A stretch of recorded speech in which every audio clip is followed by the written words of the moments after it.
Hey guys, Josh Harris here. Let me know if you can see my screen. You've got audio coming through. Okay.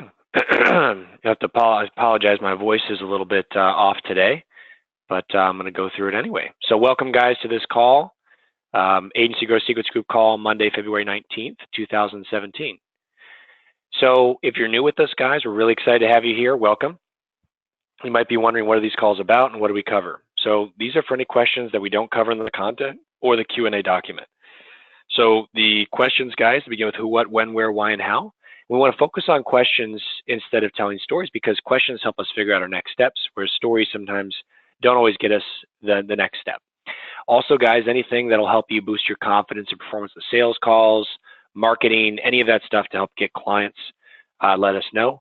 And then lastly, guys, any tech questions regarding SLS, any sort of CRM stuff, send that to support@agencygrowthsecrets.com.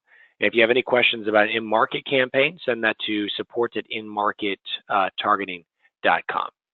So with that being said, go ahead and if you have a question, type in the questions box. I'll get you unmuted. And tonight I have with me Steven. Hey, Steven, can you hear me? Anderson? Can you hear me, Steven? Oh, yeah. Hold on. Hey, Josh. Hey, how's it going, man? Hey, great. You know what? Can you give me a second? I'm on a sales call. You got it. I'll keep you muted. We'll get going. All right. So Steven's on tonight because I wanted to get him to talk about some of his experience in the sales side of things. But in addition to that, we're going to answer everybody else's normal questions as well. But if you have any questions that are sales specific, you want to hear Steven, let me know. And I'm also just going to kind of let Steven talk about what he's been doing, how he's been positioning stuff, and go from there. So it looks like Glenn has a question we'll start with. And for those of you who don't know who Steven is, Steven currently holds the record. He has gotten 10 clients at $5,000 a month in 1 week. Wasn't too long ago. Hey, Glenn. Hey, Josh. Just wanted to kind of clarify a little bit about exclusivity in one specific area and how we do that with multiple sellers in one niche. Mm-hmm. Is there any way you can kind of explain that a little bit better to me? So what's the question? Is how does the exclusivity work with multiple people? Yes, sir. Yep. So like in general, you have to look at it from like a 30,000 foot view to understand where we're coming from. So first of all, in a local market, like you have dozens and dozens, in some cases many more than that they compete against, right? In most of these markets, you have a lot of direct competitors. And most of them are running ads, like a lot of them are running ads. So you're already competing against them. So after that, variables come into play, which are the funnel, the client, the offer, all that stuff. So for us, like we don't want to stack too many people in a local area, but if two people are in an area and they're not literally right next door to each other, maybe they're 5 miles apart and they've got some overlap in their marketplace, like no one company can get 100% of a market, right? Like if I run my ads, unless I'm an exact replica of the guy who's 5 miles away from me, like I'm literally his twin brother and I have the exact same business, you're not directly competing against yourself anyway, okay? So for us, like we're not going to stack too many people in one area, but we haven't even gotten remotely close to that at this point. And on top of that, you have people that have different funnels and their clients have different offers, right? So when all that comes into play, you know, since no one company can get 100% of a market anyway, like the overlap that exists there when you factor all that into play is quite small and minimal at the end of the day. So for us, we recommend you have your own exclusivity with how you work with a client. Like you shouldn't work with two people that are right on top of each other. But if two people have just minorly overlapping markets, like there's no reason you shouldn't work with them. I mean, there's more than enough business in that area for those clients. It's not like you're going to put the other one out of business if you run for the other. Does that make sense? Yes, sir, it does. I just had a client that was saying that he overlooked, he had already kind of had this marketed to him before, and he had overlooked the contract, and it said basically that they were exclusive, yet there was other people that, you know, had the technology and they would sell it to other people, and it was kind of a turnoff to him. I on the other hand, I kind of see it as even like a direct mail company. You know, it's like you wouldn't want somebody to be 5 miles down the road and then have their direct mail in your area or whatnot. But with that said, like you're saying, if it's exclusive just on my part, that's the way I would want it for a company, because I could see how other people would use it as well. Right. Well, then there's other levels to this too, right? So there's an assumption then that a lot of people do Facebook only, right, for their channel. Well, if I run Google only within market, is that an overlap, right? Like maybe I'm direct mailing a list, and then another instance I'm calling them. Like different channels get people to respond in different ways. So you have different channels, slightly different offers. Those start to come into effect. So someone else offering the same thing isn't technically them offering the same thing. They might be offering the same targeting inside their offering, but what you bring to the table is your own, whatever it is. So we have guys that they start to develop their own process, right? Like maybe they have a good follow-up process in their funnel for their clients. And so we're going to work with you guys to get these funnels dialed in and everything for yourselves. But then there's also the encouragement to say, hey, how can I improve this? How can I add to my own value proposition? And of course, the difference for you is, okay, well, so maybe a dozen people can offer him the same thing. How many people can offer him Facebook ads right now? 100,000 people, right? And so, like, we can't just be where they're like, hey, there's only one guy in one area, and then also tell you that, like, you've got some exclusive territory, right? Like, that's assuming that we have this technology, which we do now, and that nobody ever at any point in the future will ever have something that is comparable. Like, I can't predict that, right? Like, here's the short answer. We figured it out first. I mean, it's not like I could shut the door behind me, right? Like, other people can come up. Yeah. So, I mean, I look at this like Facebook. How many of you guys think you could make a Facebook if you raised enough money? Everybody could make what Facebook is, but Facebook is not a bunch of code in a platform. Facebook is at its core an ecosystem of users, right? Advertisers and all that stuff, and content creators. If you make your own Facebook, but you don't have all the people using it, it doesn't work. So our advantage in the game we're all playing together is a simple one. It's called market share. The more market share we can get, the more we can establish our stake in this. If we sit around in a year from now, we haven't gotten the marketplace and we don't have clients in every market, so we have improved our data beyond where it is today, that then now a year from now, we know the conversions because we've got hundreds of clients in each of these niches that are all feeding their conversions into one source. We know all the best funnels, all the best ads, right? Now that becomes something like Facebook that you can't compete against because there's an ecosystem around it now, not just a technology. And so that's the game we're all playing. And so for you guys, we're not throwing hundreds of people into a market, but we can't just have one either. And so that this is going to happen occasionally, but realize that in these markets, there's thousands, tens of thousands of potential prospects. And they might initially hear the concept from one and then come back to you and be like, okay, that makes sense. So that's how it's set up. But, you know, there's so much opportunity out there right now. Like I said, Stephen got 10 people in 1 week, and it's all about how you position it yourself.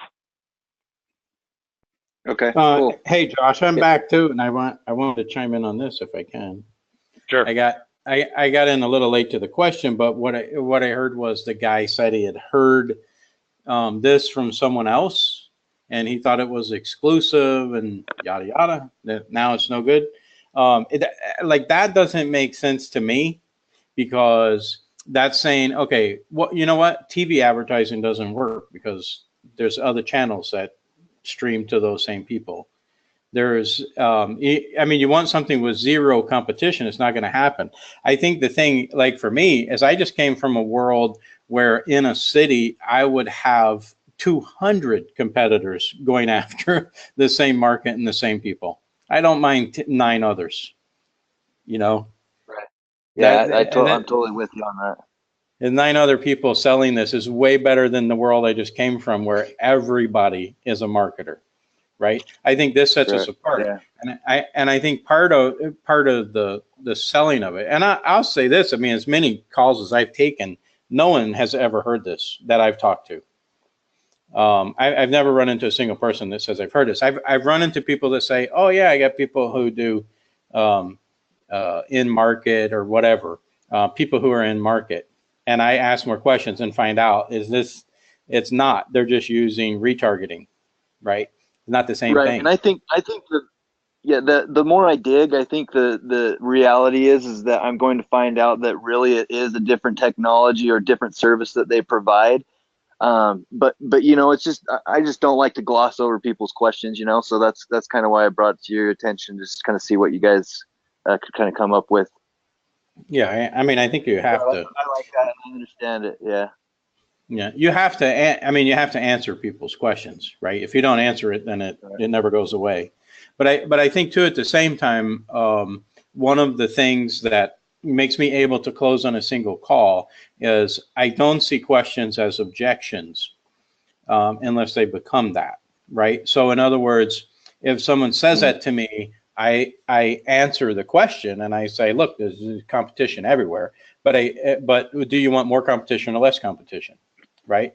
And I think also I would dig into what they're really looking at, but the reality is that I mean, this is the best thing. Everyone else is doing Facebook the way I used to a few months ago, right? Everyone does it, and it's very difficult. It's very difficult for me, being good at Facebook ads, to differentiate myself from someone who just charges for Facebook ads and aren't necessarily any good, right? Before you use this, how do you know? So you're looking at two people. One says, I'll charge you $100 a month to do it, and I'm saying I want $3,000 a month. It's very hard for me to explain the difference until you use me, and then in the past, I actually had to get you to trust me for 6 months because I needed 3 or 4 months for the pixel to really get dialed in so I could, wow you, right? Meanwhile, 4 months in, the guy who's not charging enough because he doesn't understand it has screwed up the Facebook pixel and his ads suck, and he's getting really crappy leads, right? But now I don't have to go through all that. Now I can get leads immediately because I'm finding the people in market. It's a whole lot fewer people so that I can target. I guarantee you the guy, whoever you talk to, and they say they have the same technology, they're still probably targeting 250,000 people, maybe 100,000 people. If I'm targeting 1,500, who's going to get their ad shown more often? I'm targeting 1,500 in market. Who's going to get more clicks, right? So who's going to be more relevant? Who's going to get a lower price per click? So that's us. Totally. Totally understand. Yep. Thank you. I appreciate you guys kind of helping me clarify that. Awesome. No problem. All right. Katie has a question. Hey, Katie, can you hear me? Yeah, I can hear you great. How are you guys doing? Good. Great. So your question is basically about prospects that don't rely on online traffic at all. Right. So I'm still getting the hang of the whole sales thing, and I just got off a call a little while ago where I botched it, to be pretty blunt. And one of the things I noticed was I got myself caught up because this guy was really relying on referrals and word of mouth, which he obviously has a good product if that's how he's been relying on business. He used to do banner ads when they first came out, but they weren't as profitable. So I kind of talked myself out of him being a good client because I was thinking he didn't have ad campaigns and this and that. What are your thoughts on somebody who you come across who isn't really using online advertising? Are they an ideal client or? What niche are you in? Commercial real estate. Okay. Yeah, I mean, probably less of an ideal client for a couple of reasons.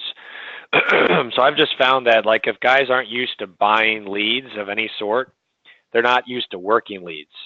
And if they're not used to working leads, like, I don't know, it's kind of like with everything. Like, before you've done anything, like you have totally unrealistic expectations. Gotcha. Like if you think to like your first relationship, like totally unrealistic expectations, your first, like everything, it's like before you've done something, there's always like oh, this is going to be so amazing.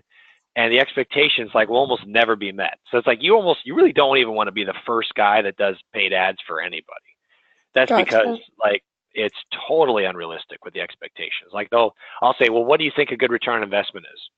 They'll say like 10 to 1. Like I want to get $10 back for every dollar I spend. Like the day I spend it. Like I spend $1 today, I want $10 back. Like that's not possible. Like in any market sustainably, right? So out of the gate, if you ask people that, then I just say, okay, well, great. Well, where can you get that right now?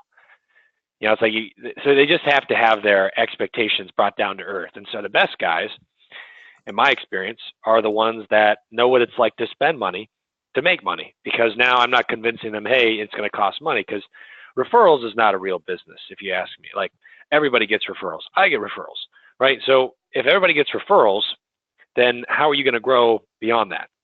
It's easy. You have to put your value proposition into the marketplace through advertising. And so to do that, you got to be able to close people. And so if he's only closing referrals, that means he probably doesn't even have any sales skills. I mean, Steven, how hard is it to close a referral in your experience? No, I mean, it's so easy. Like, I did have one call, and he says, "Hey, my buddy said you got did you get him 300 leads this month? What do I got to do?" You know my answer to that: Visa or MasterCard. We're done. Yeah. So it was a very simple, they're all very simple conversations when they're a referral. And I don't know about commercial real estate, but I know in residential real estate, there, if you have someone who can actually turn 1.5% of their leads into a sale, that's a rock star. 2% is almost unheard of. So you're talking about, and the problem is if they've never been through this before, and I did that with the guy, and he was every day calling me. He would call me after every lead and say this one wasn't qualified, and I'm like, it's like 1 in 100, right? Keep calling, and then he would just get frustrated. It was, I mean, it's a pain in the butt. Yeah. So, well, but it's still better than cold calling real estate. But yeah, and we actually went to a seminar, and he met someone there that was amazed at the number of leads that he got, and then I'm like, hey, you know, he's really aggravated because he's only closing like 2%. And the guy said, oh my God, these are great leads. He's like, this guy is building a big business, has a whole bunch of people under him, and they close about 1%, like 1% of all the leads they get turn into a sale. And he's growing, this guy's growing, but see, it's just a difference between the attitude of it, right? You got to like get through the bad ones to get to the good one. Yeah. Well, he has to know, but the important difference is that guy knows, based on what you said, how bad it is. Like you don't know, like if someone's expecting a steak dinner at like a burger joint, you know, like a McDonald's, you know, it's like the expectations are wrong. So it's almost like you want to just say, hey, listen, if you want to get in the lead game, like I'm not here to be your first. I'm here to be your last, but I can't be your first. Right. And so go out, buy some leads, like start playing the pay to play game. Because right now you're not, you're just playing the, you know, hey, I'll get some referrals, and that's great. Like, you know, every business gets that. But if you want to grow, you need to be able to convert cold leads. Residential real estate leads convert at 1 to 3%. So, but I think you hit on a good point about that guy. If he's been in the game for a while, if he's been a commercial real estate agent for a while, and he only does referrals, he's never done anything except banner ads. He's not aggressive. And so you can't count on him to really work the leads. He's going to make you look bad. He won't even close the 1%. Yeah, that's right. Gotcha. He won't even call them, probably. He's not used to it. Yeah. So it's when I'm selling this, I go through a qualification process first, and I ask them what they're doing now, like in terms of I'm in the mortgage niche. So how many loans are you closing a month? And then, like, what are your percentages? How many opportunities do you have for that? And what are you doing to get clients, right? And some of them aren't doing online advertising, but they have, but it didn't work, or they're doing Zillow or something like that. And so, of course, we can talk about, you know, what's wrong with that approach. And so at least they have some understanding. Now, if the person has no understanding, then we have to really qualify. I mean, I tell them, like, it's not easy to take all these leads. They're not 100%, right? So where you're going from now, you want to go from 5 loans to 10 loans. That's just 5 loans a month, right? If I send you 30 to 40 leads a month and you get 5 out of it, are you going to consider that a success, or are you going to be beating me up that, you know, 25 of them didn't turn into a loan? So gotcha. I try to set expectations, you know, up front. I think with commercial real estate, that number is there's probably a bigger gap. Yeah, the sales cycle will be longer. There's going to be a lot of other stuff involved. So I wouldn't work with anybody that's not doing some sort of lead generation. And if they are, you want to know how well they're doing with it. And if they're doing okay with it, then that's a guy to plug in with what you're doing. Wow. How'd you find that guy? From advertising? I've just been doing the LinkedIn. I just started this program on Saturday. So I've sent out, I think I'm only at 57 connect requests. Like 12 of them have been messaged already, and 4 of them have already reached out. So it's resonating really well with them. Good job. I just need to get a little bit better on the sales side of things. So that was your first sales call? Yeah, that was my first one. So it was a little nerve-wracking. The first one's hard to walk away from, right? So I was actually pretty okay with walking away from him, but then I thought that was kind of my way of making an excuse for why it didn't go well. So I'm happy to hear the input that you guys just gave.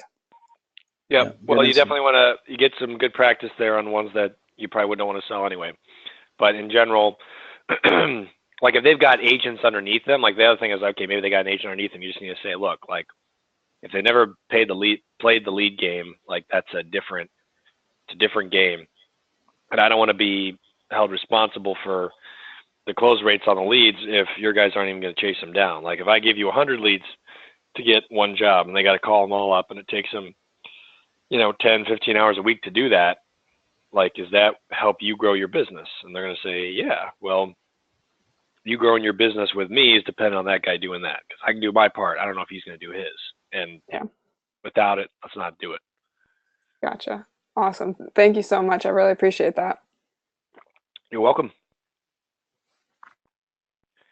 All right, McBilly's got a question. Hey, Josh. Hey, Steve. Pretty good. Thanks. Thanks for joining us, Steve. I appreciate your input here. Oh, no problem. Thank you. So I have a couple of questions. And actually, I thanks for sharing what you guys were talking about right now, especially with the real estate. I did speak with Josh, and so I am working on real estate right now for residential. So when I spoke with the recent one that I spoke with, basically from what I'm hearing from you guys, I really need to qualify and really choose my clients in the sense that, because the guy that I was speaking to, he was kind of saying that, he has played the game in the sense that he's doing some Facebook ads here and there. Most of his sales was also coming from referrals. But he's saying, I was asking, okay, so how's your Facebook doing? He was just saying that, it's not good. The quality of leads I'm getting is not that good. And basically saying, when I asked him, so what does that mean? He's just saying, they're just like tire kickers and stuff like that. So my question is, I haven't had any clients yet. So, but you're saying essentially we have to work with people that are already having results closing from lead generation services. So, because my thing is, based from right now, like in my experience as well, I've just been researching other services, right, just to see like what's out there, and I'm starting to see some people use the predictive marketing, which is and different, by the way. which is different. Okay. And then, I'm honestly kind of getting kind of overwhelmed in the sense that like these guys are promising so much stuff that I don't even know I could like deliver. Like, there's this guy, what is this guy's name? Like Cody Butler or something. He has like some he was like guaranteeing like I could get you like 100 leads in like, in the first month and something like that. So Yeah. is that yeah. On residential real estate, I could get you a couple hundred leads. All you have to do is just go to everyone, target everyone, and put a zero down loan, and leads will pour in. All right. And the real estate agent will be so pissed at the end of the month because all he's going to get is a bunch of people. What I tell, part of my sales pitch is you're getting someone who the insomniac at 2 a.m. watching House Hunters, and they got their iPad on their lap. They see an ad and they go, "Yeah, I think I will buy a house since it's free." And then the next day, when you call them, one, they don't remember doing it, or they have a 400 credit score and think that, that they don't have to make house payments and all that stuff. I mean, it's crazy. So you can get a ton of leads, and that's the difference. It's the difference between a lot of leads are good leads, right? And so the mortgage niche is very similar to, to residential real estate, but it's like what I tell them. Do you want a whole bunch of, do you just want leads so you have people to talk to because you're lonely and bored? Or do you want to be able to talk to a few people who then at a higher percentage turn into business, right? And they're always going to say a few people turn into business. And most of them understand that this guy who's doing it before and he hasn't been able to close any, is probably because of that. I think it's a different situation than the previous situation we were talking about. This guy has done online, right? He's done it. Just because he's not had success with it, I can see that, right? Okay. That's the guy I want to show some results. Gotcha. Because there's a huge difference in what we're doing, because we're targeting people already looking for a loan. Everyone else is trying to convince people to get a loan. So you're getting a lot of people who weren't even thinking about buying a house, and then they see this ad for zero down, and they go, "Oh, let me click that," and then you get you get somebody who wasn't even thinking about it until they saw your ad.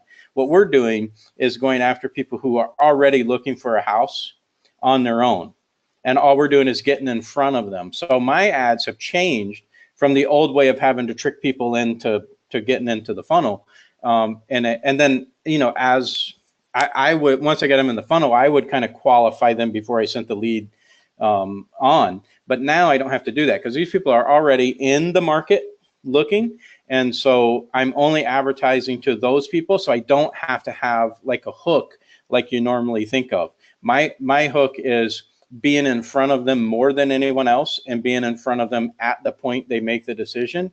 And then it's just about being a good local realtor that you could trust, who's going to be there at closing, and you're not going to have to call an 800 number at the closing table and can't get a human, right? So it's just to me, it's a different targeting. We're targeting what people are actually already looking for, which is a good realtor or a good mortgage broker, rather than first trying to convince them that they should buy a house.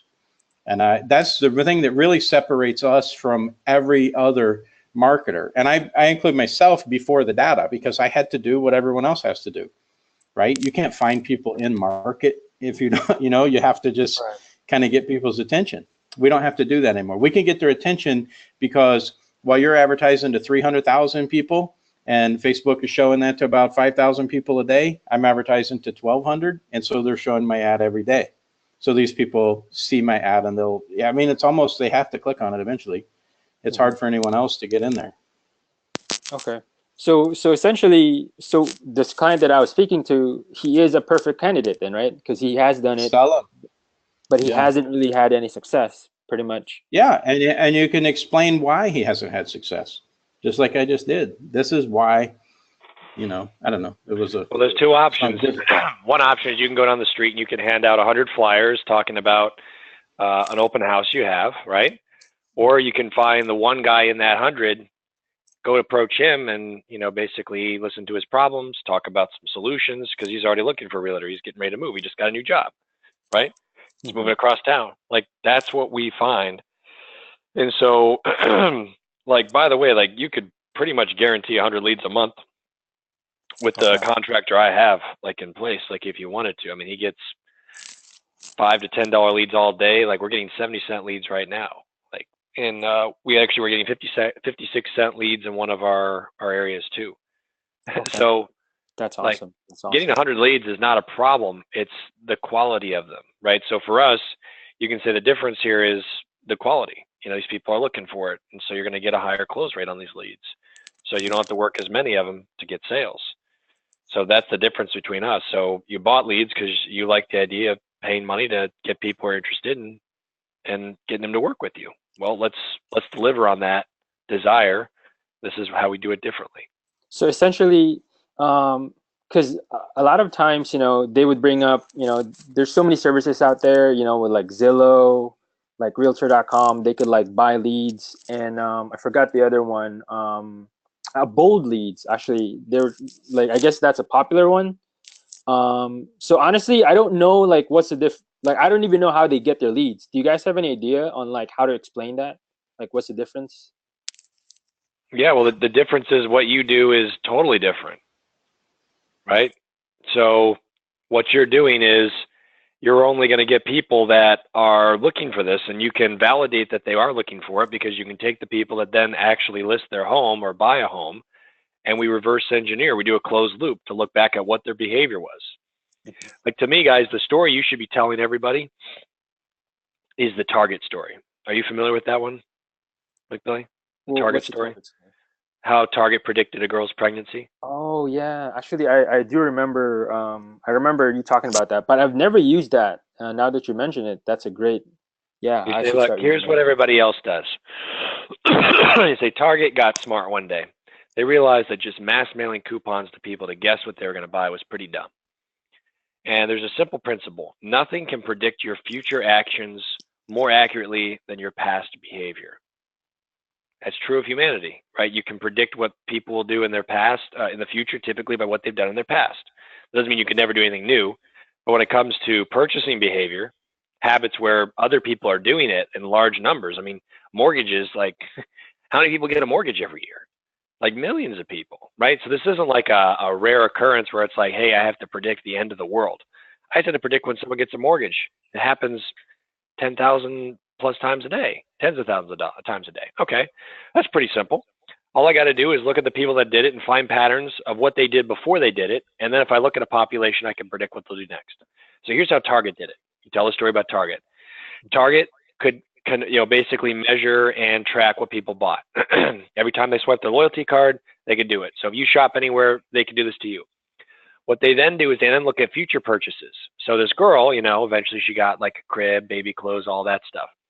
So they went back in time with other people who had bought baby stuff, and they could see that there was a certain point in time where they had purchases that were identical to each other before they actually got, many months later to purchasing the baby stuff, which they probably got because they had a baby. And they found out that when someone else was doing those behaviors, that they were likely then to need that next purchase. So then they sent out customized coupons to those people who had done that behavior. And this father got the coupons, and the coupons was of, baby stuff. And he was furious. He wanted the stories like, are you trying to get my daughter pregnant? All this other stuff. Manager was apologetic. He didn't know what was going on. Dad comes back like 2 days later, and he apologizes, hat in hand. He's like, apparently I was unaware that there's some stuff going on in my house, right? My daughter is pregnant. So we still take these coupons, more or less, right? And so the moral of the story is to say, look, we could do the same thing. We track real people. And in this case, we don't necessarily track purchases, but we track behavior. Behavior is websites they go to, the order they do it in, okay?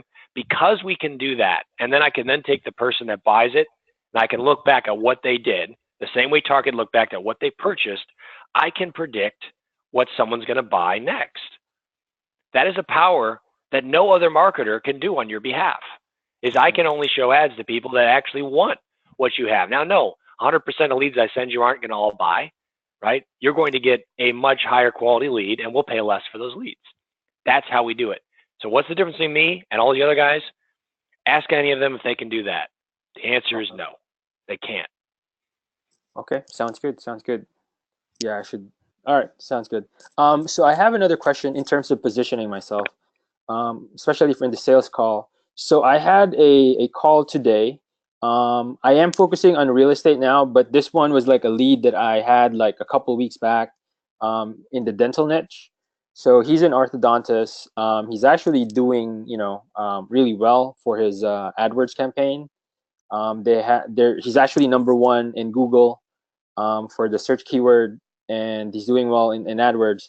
Now the thing is, how I usually position myself, especially because I don't have any clients yet, I was kind of using the angle of, we have dominated the automotive, and we have Walmart, but we're now moving into real estate. We're now moving into orthodontists and dental, and so with that positioning, when I got into the pricing, when I pitched like 1,500 ad spend and then 3,500 retainer. He actually just kind of like he said, you don't have any case studies, you don't have any examples, so that's too much of a risk for me to test, for something that is, there's still no like results to based on. So, and he was kind of like haggling with me, saying that, I don't mind being the first case study for you, but, you have to kind of work with me on the pricing. And so, I don't know how, I kind of, I haven't had that much sales experience myself. So I kind of like, I got like, I kind of botch it. But like, he was actually telling me, I actually have another call with him.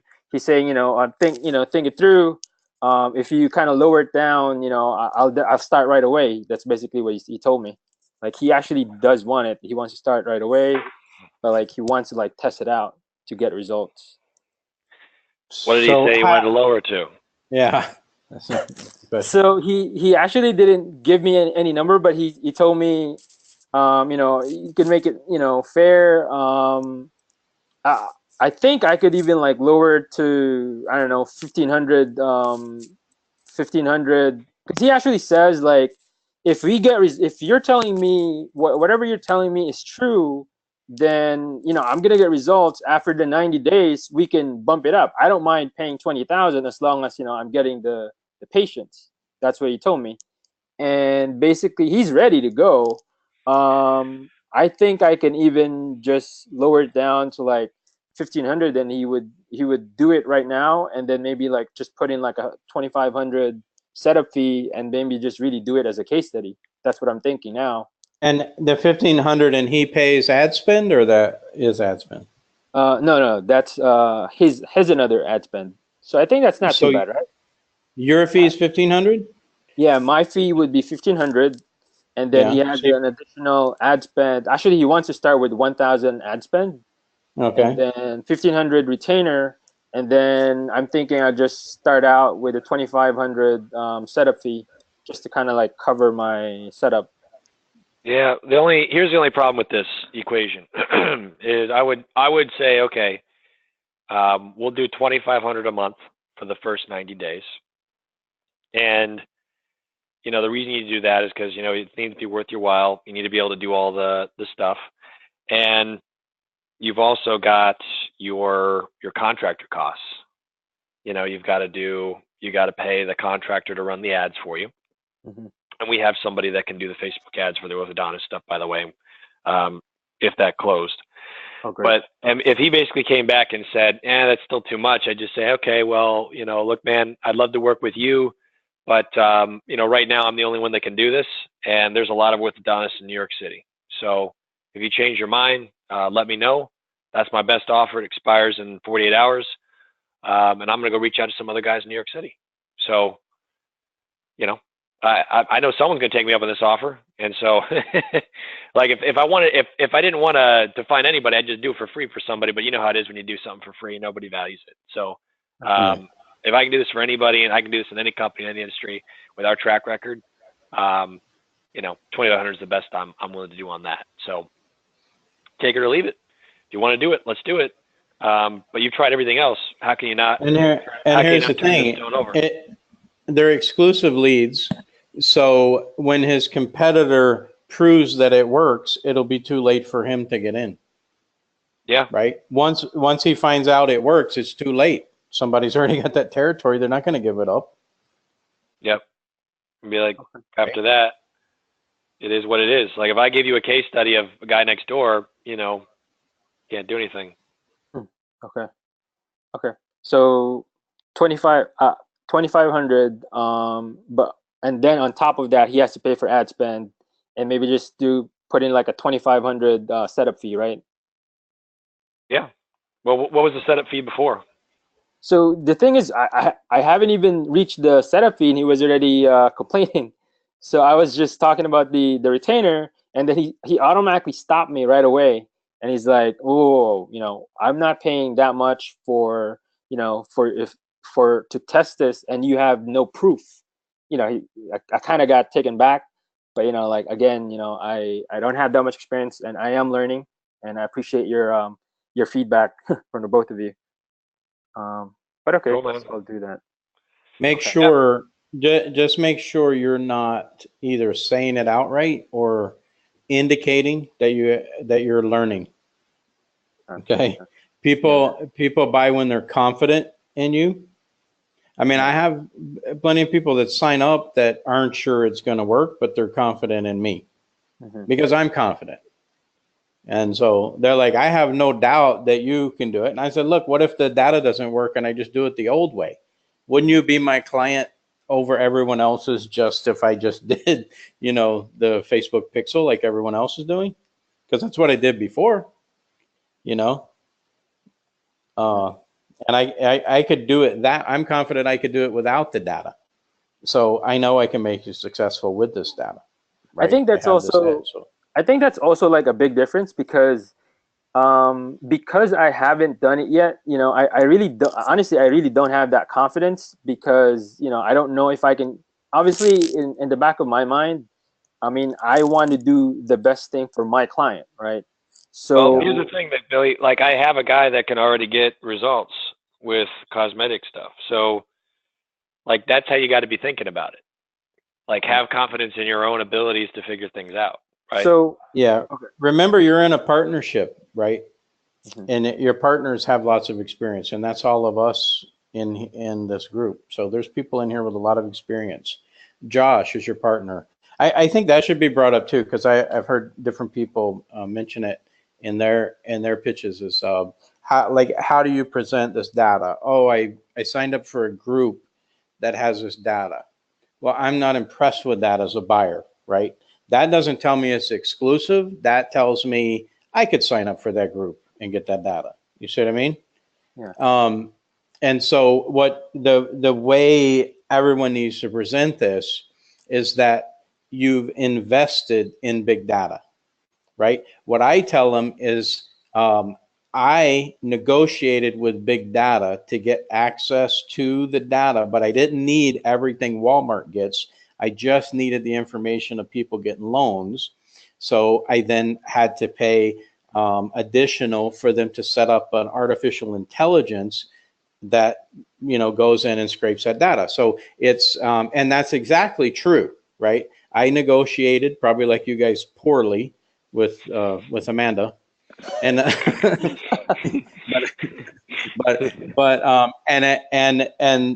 you know, Josh is I'm getting big data from Josh. So I negotiated for that data, and he set up an artificial intelligence to go back and scan people's online behavior to find people in market, right? So I'm not presenting it as I joined some group that anyone can join. I invested in it, right? This is mine, and if I talk about things that like I don't have experience, I know my partners do. You know, oh, I've got a partner who does that, right? We'll get you taken care of. I have a partner that can handle that if it comes to that. You see what I mean? So you have partners that can help you with anything that's going on. You know, like anything you're not sure of, you have a ton of partners in here that will help you. Yeah. Okay. Sounds good. Yeah. Thanks so That'll much. help you get past some of that. You can be more confident. I mean, you look at some of the people, the CEOs that run companies, you think they can do, all the tasks with their, well, all you got to do is watch that stupid show, Undercover Boss, right?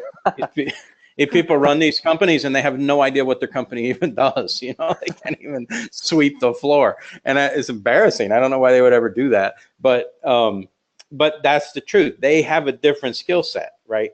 So you can just say, look, I have people who run the ad. I have professional. I hire the best people to run the ads for me.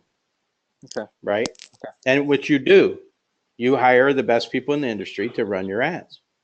Yeah.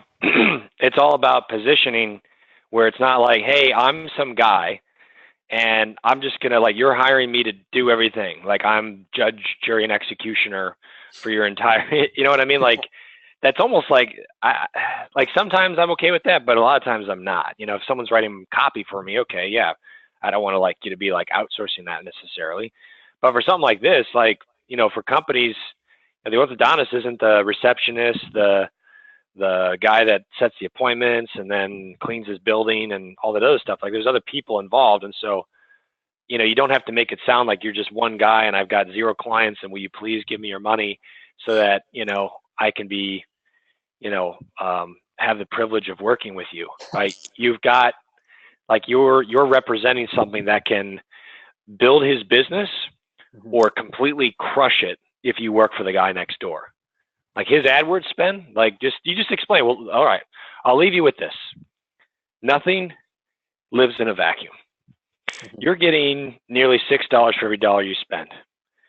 Let's say I go down the road and name one of those guys and I run this. You're thinking you think I'm going to be right, but you're not convinced. Okay. By the time I've convinced you, you'll be at 3 to 1 and then you won't be able to run AdWords anymore. And while I'm doing that for him, he's going to be at 10 to 1. Then 12 to 1, and we'll just go from there. Right now, you get 6 to 1, but you spend a lot of money on people that are never going to give you a dime. If I know the exact people you're getting from your AdWords, I can come in and I can outbid you for those people.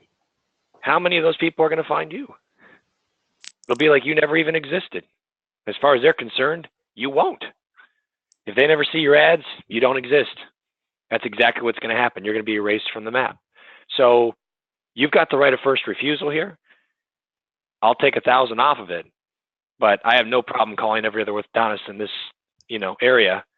And, I'm confident I can deliver. If every single one of you guys says that you don't want to do it, that's fine. Then I'll lower my price even lower until someone does, but you're not the first guy I'm going to call. Yeah. All right. Sounds good. I saw Warren Buffett do an interview and they asked him what's the biggest investment mistake he made. And he said the investment he didn't make. So the danger, you're talking to the client, you're concerned that you're going to make a mistake that's going to cost you money, but you're about to make a mistake of not investing in something that's going to make you a ton of money. So the only real danger is missing out on this. Okay, makes sense. All right, thank you so much, guys. So I do have just one last question. I am finishing my my Facebook funnel. My question is, have you guys kind of, based on, especially for you, Steven, I know you're having a lot of success with your Facebook funnel. In terms of the value video that you put out there, I'm kind of like, when I record it, do you keep it like 5 minutes so it's short, or you keep it like 15 to like 25 minutes, but it's really like jam-packed with all these informations? No, not 15 or 20 minutes. Okay. So mine are around 5 minutes, and that's probably too long. But and I don't tell them about the data either, right? I tell them, and I probably shouldn't even say this. I'm going to have how many 25 people and whoever else wants to replay running the same damn ad. So, but I basically tell them, look, there's four levels of people running Facebook ads. There's amateurs like you who are just doing it for yourself, and then so you get some leads, or maybe you don't, right? You're advertising generally to 1 million or 2 million people, thinking it's like a billboard. you're gonna everybody who sees it, if they need it, they'll notice the billboard. If they don't need it, they won't notice the billboard. Well, the difference is the billboard company gets paid all the time, right? Every month. Facebook and those, the ad networks only get paid when people click on the ad. So they're not going to show your ad if it's not getting clicked on. And so that's why that doesn't work. So you get frustrated and you hire a pro. And a pro advertiser is just basically, it doesn't mean they're much better than you. They typically know a little bit. They'll narrow down their audience a little bit. And so then you start getting some leads in, but they're all bad leads. They're a waste of time because they're having to really do these hooks that convince people to buy your product, and you end up with just a lot of wasted time trying to. You might get some sales, but you waste time than it's worth.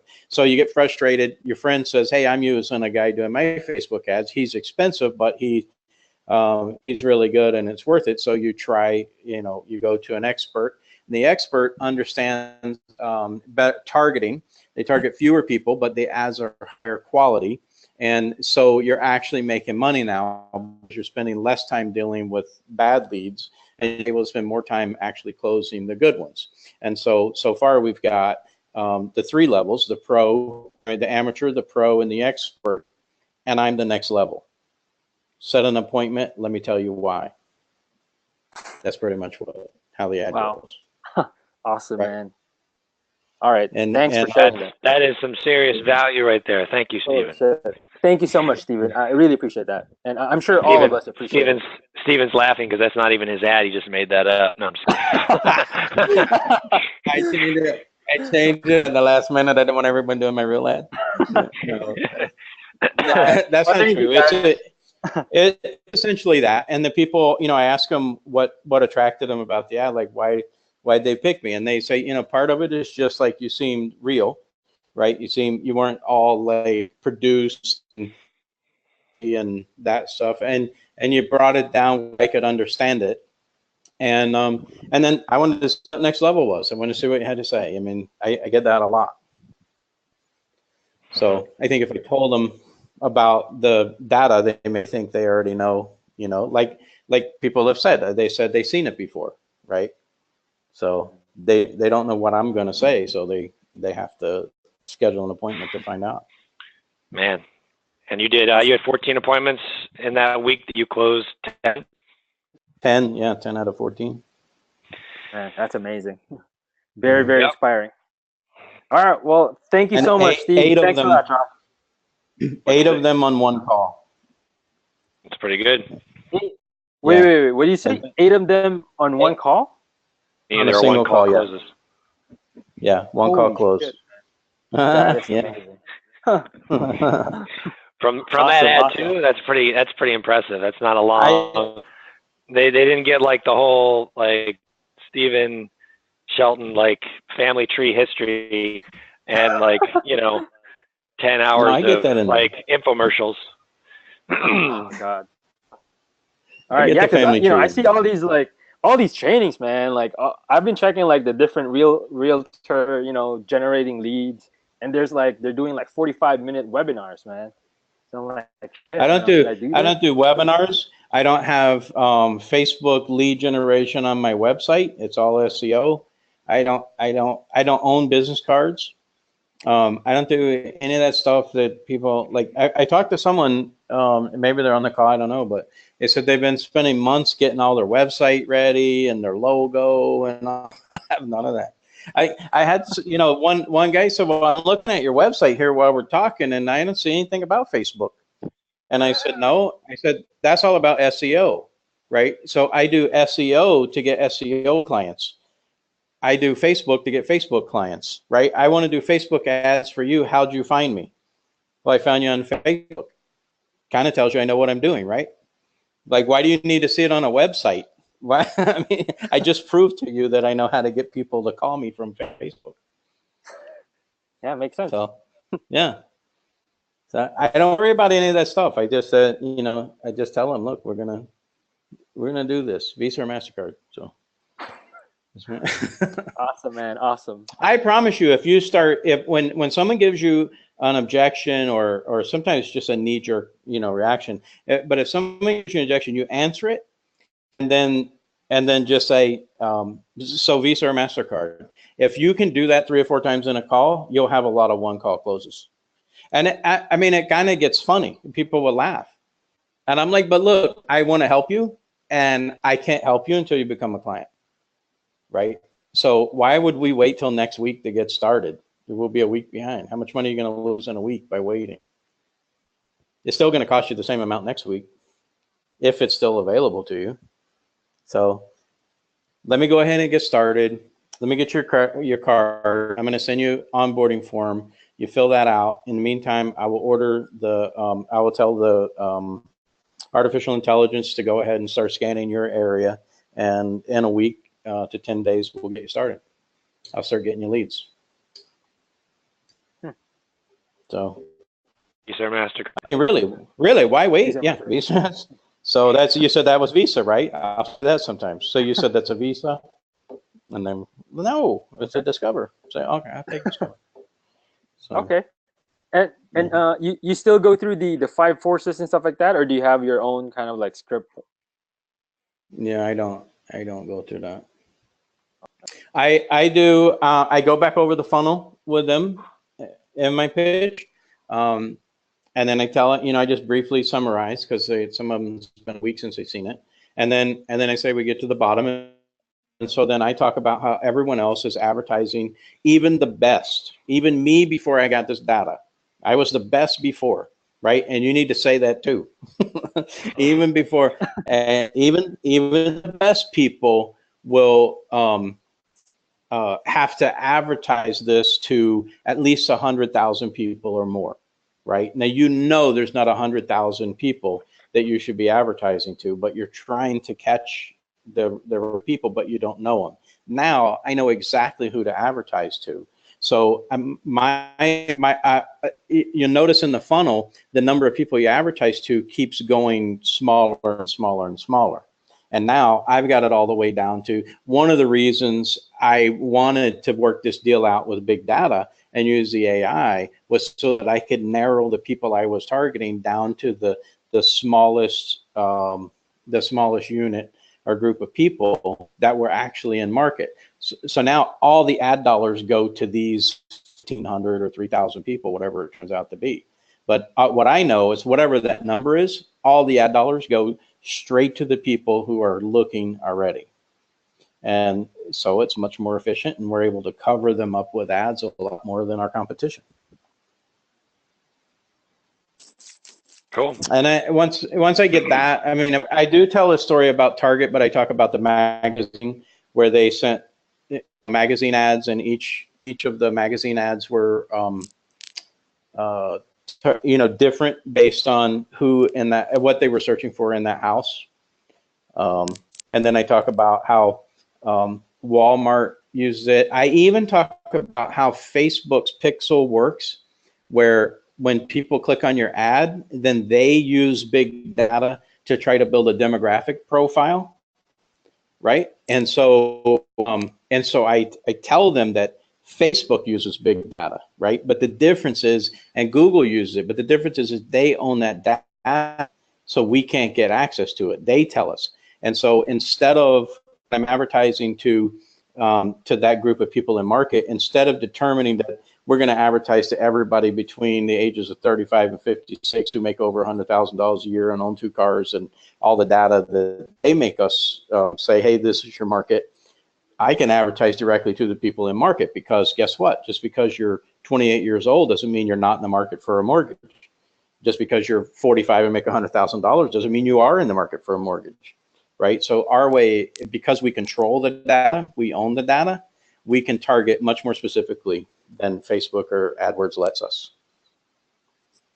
Okay, cool. And that kind of lets them know that, hey, we're getting data that the big boys are using. And I tell them that too, right? What I wanted to do with the data was take, instead of, like, I can't charge a loan officer $1 million for this data, but what I want to do is break it down small enough so that 100 loan officers in the country could be affordable to 100 people. The big data just has one client, that's me. So they're like big clients. I'm that big client, but I've negotiated so that I don't have to purchase all the data at once. I can just turn it on as I get clients and make it affordable to each client. And I mean, that's part of the, but that's a basic, the basic things that that I tell them about the data, like the technical stuff.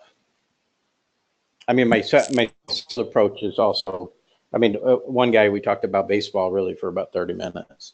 So some of it's just really good rapport building, and they just go, I want to work with you, I trust you, you know? Okay. So. Oh, awesome. Valuable stuff. Really appreciate it, Steve, Josh. All right. So yeah, I'll definitely keep that in mind, and I'll definitely include, you know, Visa or MasterCard. That's it. Visa, MasterCard. All right. That's right. Thanks. I appreciate it. All right. All right. What do we got next?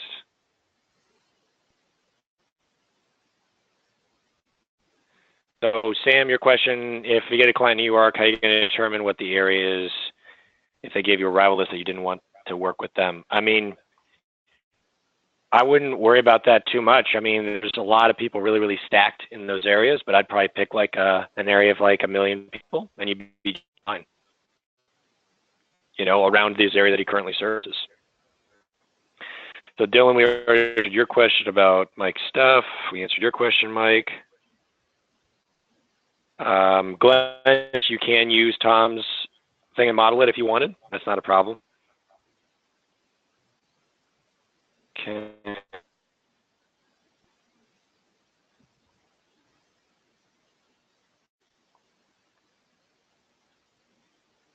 So David, your question is basically, I already have the contractor for you in real estate, and we're already converting in real estate, so you don't need to worry about that at all.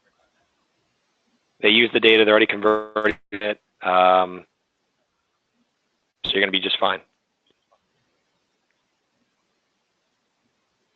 Okay, this is awesome. Yep.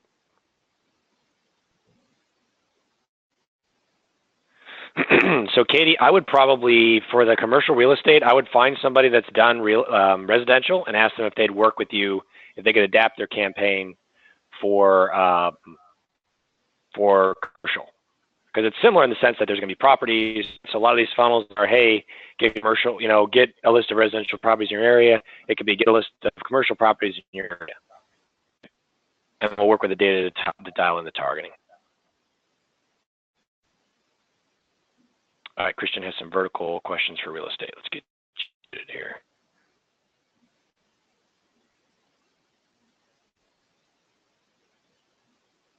Got you unmuted.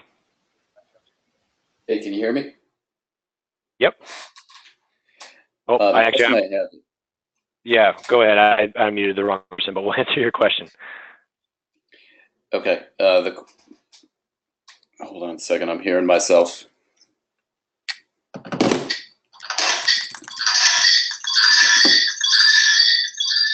All right. Can you hear me? Yes. All right. Perfect. The question I had is, I'm in the senior care niche, working on assisted living facilities, and sometimes they have them, even if it's a business that has multiple locations, sometimes those locations are like the next city over. And I know that there's usually a certain radius for assisted living communities, for instance, like roughly like, you know, 30 to 45 minutes radius is where family members are going to drive to visit someone that's in one of the facilities. If someone had multiple facilities and they were that close together, like next town over, they've got one in, you know, Austin, and then they've got one in the, you know, the next town over. Like, how would I, if they wanted to do multiple facilities, how would I deal with getting the data for you know, a bunch of facilities that are kind of clustered together? I mean, if they're all clustered together, you can probably just do one order.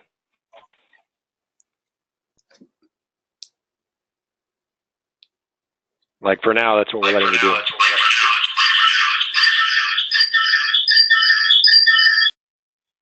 All right. Ouch. I don't know. I think Christopher's got two mics on. Let me go ahead and dismiss one of your things. Hey, Christopher, can you hear me now? Christopher? Yeah, sorry about that. My internet's being real laggy. I picked your other device off because you had two of them connected. Can you hear me?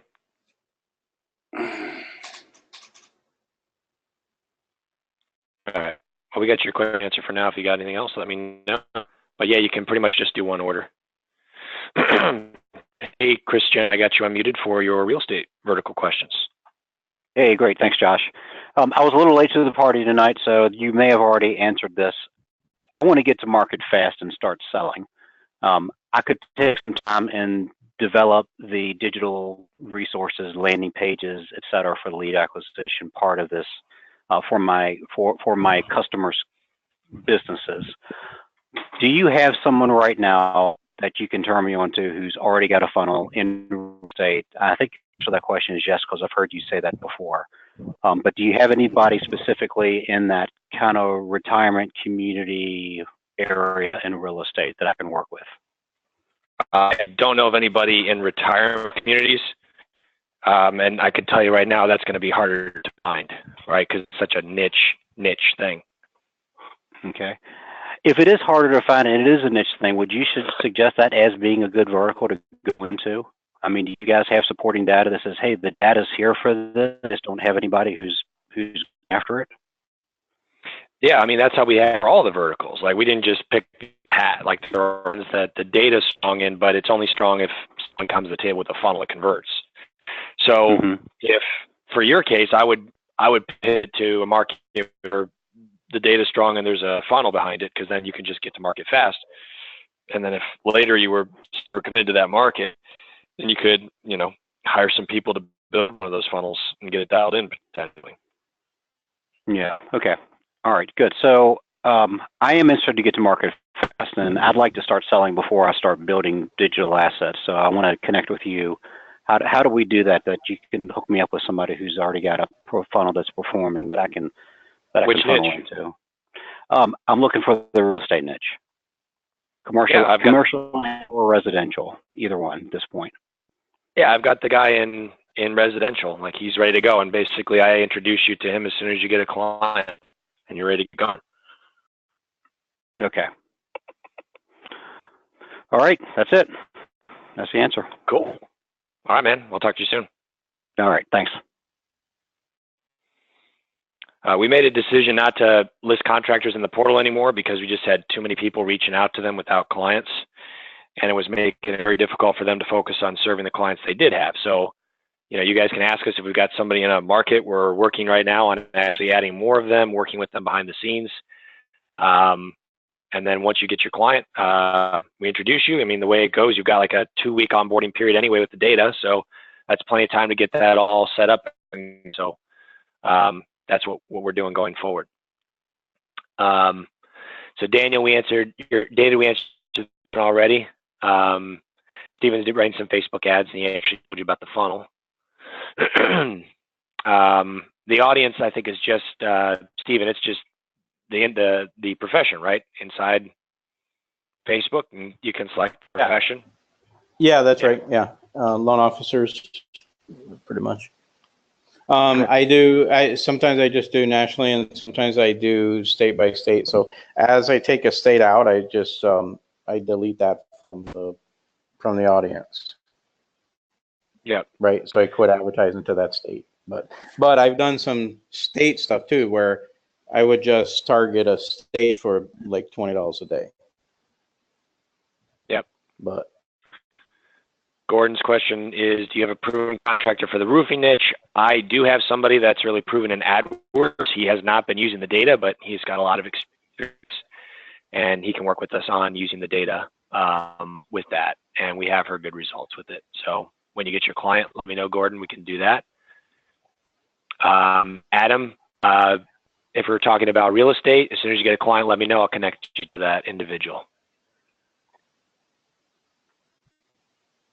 So Glenn, Invisible is going to do the training sometime in the future when they have some more of their ducks in a row. We determined that they had things they needed to restructure. As far as the real estate goes, I mean, it's a typical real estate funnel. You know, it's like, hey, we're gonna be reaching out to generate people who want to buy, right? It's a buyer's funnel. So it's, hey, here's homes in the area, or, you know, hey, get on this list to hear about these listings. They go through and answer some questions about the type of house they want, and then that's it. Like, them wanting to know the funnel and everything, like, that's getting much into the weeds. Like, Steve, do you get into the weeds about how you generate leads for your clients? About how you do what? How you get the leads? Yeah, do you get into the weeds about, like, well, here's exactly what the funnel looks like and all that stuff? No. And the thing is, I just tell them, look, I A/B test stuff, so the funnels change. In fact, I just changed them out yesterday. But yeah, I mean, I say, look, I'll show you the funnel so you can see it. We can do whatever you want to as far as compliance or having your photo. I don't mind doing that stuff, but yeah, I'm not gonna, if you get too much into it, they may as well do it themselves, Yeah, they won't do it, but they can try. But I mean, that's the thing is, like, if you get too much into the funnel and you start showing them all this stuff, like, that stuff doesn't seem to, like, produce sales. It just produces people that, even if they do buy, they micromanage the shit out of everything you do. Like, I just say, listen, if I smoke signals and carrier pigeons and you made money, would you really care? Now, again, I'm not doing that. Like, we have a very, very sophisticated process, and we're always testing it. So whatever we do for you, we're going to be testing your thing too. We're always testing. But, here's the outcome to go for. And we're going to focus on that. The reason you're paying me to do this is so you don't have to worry about it. Wouldn't that be nice to just get the leads and close deals? That's what we do. Yeah. So Rich, I think, is asking is if you have any advice on cold calling via phone. I don't think you do any of that, do you? I haven't cold called for this, but I've done a lot of cold calling. I built my SEO business on cold calling. To me, the key for cold calling is, let's see, I'm trying to think how I would do it for here, but for SEO, I offer something free, right? And it's just, all I need from you is an email so that I can, send this to you. So that's pretty easy, and that tells you someone at least interested in give you the email. I got a lot of clients that way, cold calling. And with the gatekeeper, I just look, I'm doing SEO, and I have I'm a web guy. I'm trying to get my name out there. I'm doing free work for the local businesses here, and so I just need to know who I should talk to be able to do free work for your website. It's something. If I were cold calling for this, it would be something like this. I wouldn't rule it out, but so far been able to advertise for it. But if I were cold calling, for a loan officer, you're going to have it. But let's say a dentist. I would treat the gatekeeper as a decision maker, because the way they present the message, to the doctor is gonna determine how he responds to it most of the time, and in a lot of instances. So I see some people that somebody else in the office screwed up the deal. So you need to treat everybody. You need to find out who the influencers are and treat them as if they're buying it too. I mean, basically in a situation like that, you might have to sell 3 people actually, and just be polite to the gatekeeper, and try to offer some type of value.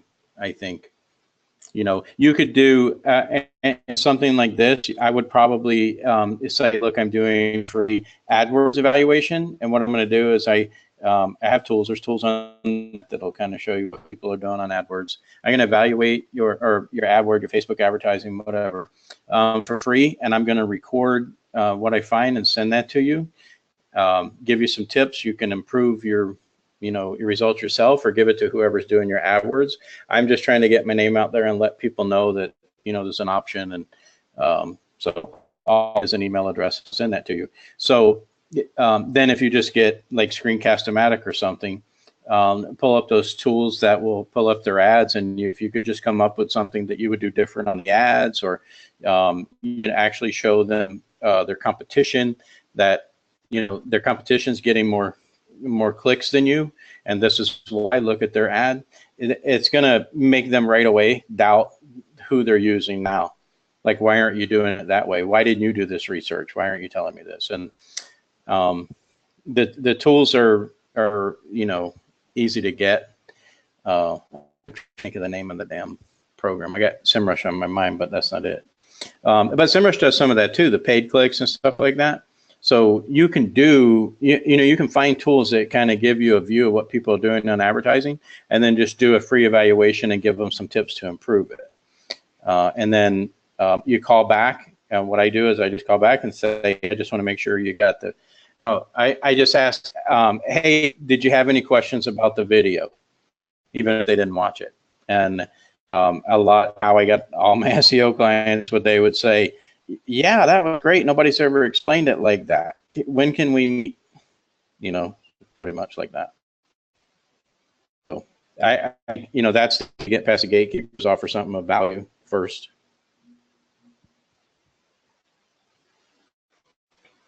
No. All right. All right. Adam, did I answer the question? Yeah, I didn't have him unmuted, so that was why. Okay. All right, Adam has a question here. So yeah, Adam, send in a support ticket for that. Todd, we're working on the ones in the cosmetic space. We may have one.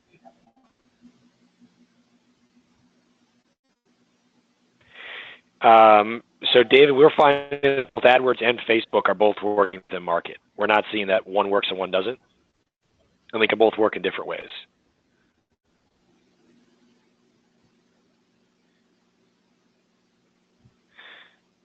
So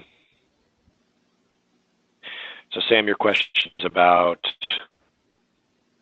yeah, so Sam, the short answer is you just have to test it. If you're going to do those videos, that's great. But ultimately, I can't tell you which one's going to do better. The market's going to tell you.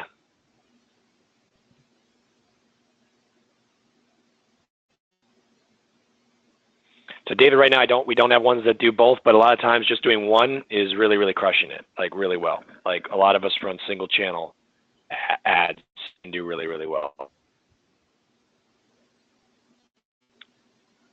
All right. And my voice is about gone here, so we're going to do maybe one more question here. So Rich, I think, has a question. Rich, did you have a question here?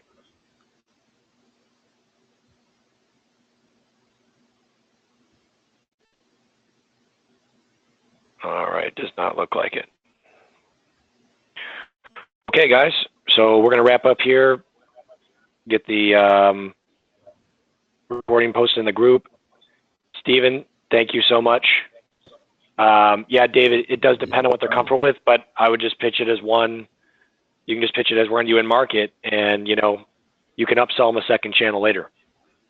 Doesn't need to be multi-channel. But thank you, Stephen. We really appreciate you coming on the call today. That was really awesome. Maybe we'll do this again in the future if it's something that you like and something everybody else.